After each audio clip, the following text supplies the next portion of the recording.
اعوذ باللہ من الشیطان الرجیم، بسم اللہ الرحمن الرحیم۔ انتہائی قابل احترام میرے پیارے بھائیوں، بہنوں، دوستوں، 40 احادیث کے سلسلے کو اختتام کی طرف لے جاتے ہوئے آج حدیث نمبر 37 آپ کے سامنے پیش کرنے کی سعادت حاصل کر رہا ہوں۔ قال رسول اللہ صلی اللہ علیہ وآلہ وسلم: لیس المؤمن بالتانی ولا لعنی ولا فاحش ولا البذی۔ نبی مہربان صلی اللہ علیہ وآلہ وسلم نے فرمایا، مومن کبھی تانا دینے والا، لعنت کرنے والا، بدگو، زبان دراز نہیں ہوتا۔ پیارے مسلمانوں، بہت سارے لوگ غصے کی حالت میں جب ہوتے ہیں، ہم اور آپ دیکھتے ہیں کچھ زبان کو کنٹرول نہیں رکھتے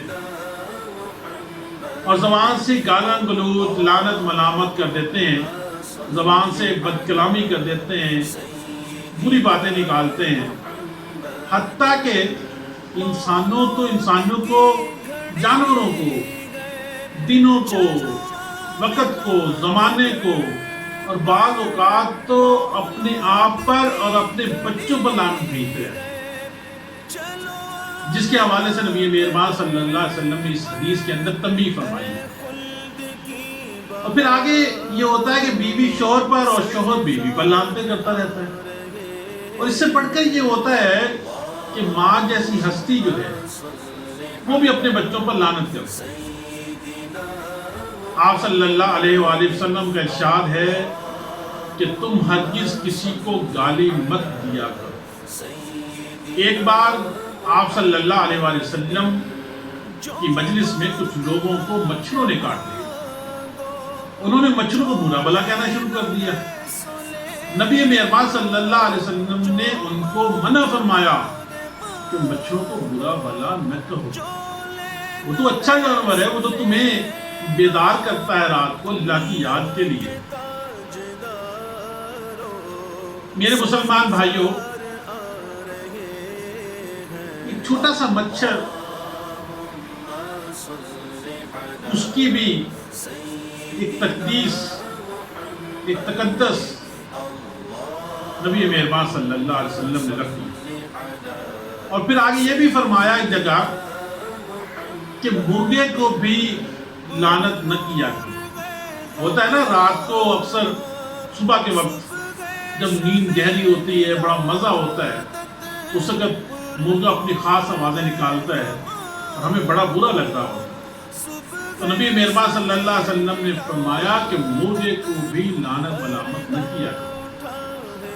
آپ صلی اللہ علیہ وسلم کے ارشاد ہے کہ جس نے کسی مومن کو لعنت دی تو گویا اس نے اسے قتل کر دیا۔ کتنا بڑا جرم ہے یہ لعنت کرنا، اور ہم تو زبان پہ ایسا چلا ہوا کہ ہر لفظ پہ، ہر فرد پہ اس کو کرتے رہتے ہیں۔ آپ صلی اللہ علیہ وسلم کا ارشاد ہے کہ مسلمان وہ ہے جس کی زبان اور ہاتھ سے دوسرا مسلمان محفوظ رہے۔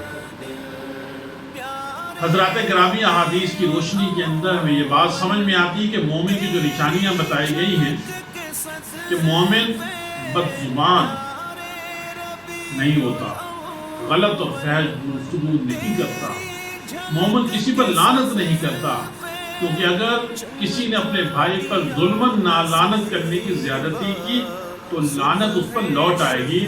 گویا لعنت کرنے والے اپنے آپ ہی کو اللہ تعالیٰ کی رحمت سے دھتکارے جانے کی بد دعا کر دیں گے۔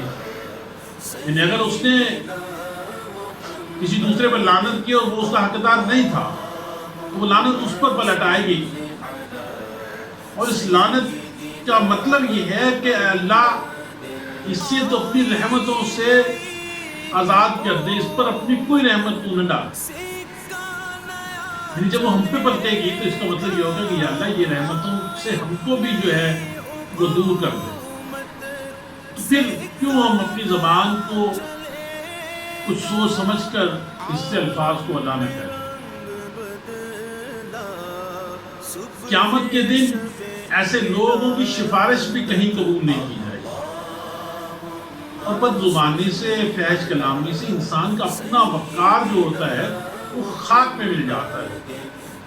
اس لیے ہمیں چاہیے کہ مذکورہ برائیوں سے اپنے آپ کو بچا کر رکھیں، اپنی زبان کے ذریعے سے جو فحش، بد کلامی اور لعنتیں ہمارے زبان سے نکلتی ہیں اس سے اپنے آپ کو روک کر رکھیں، انشاءاللہ تعالی اللہ تعالیٰ ہمیں اجر عظیم نصیب فرمائے گا۔ باقی دعوانا الحمدللہ رب العالمین۔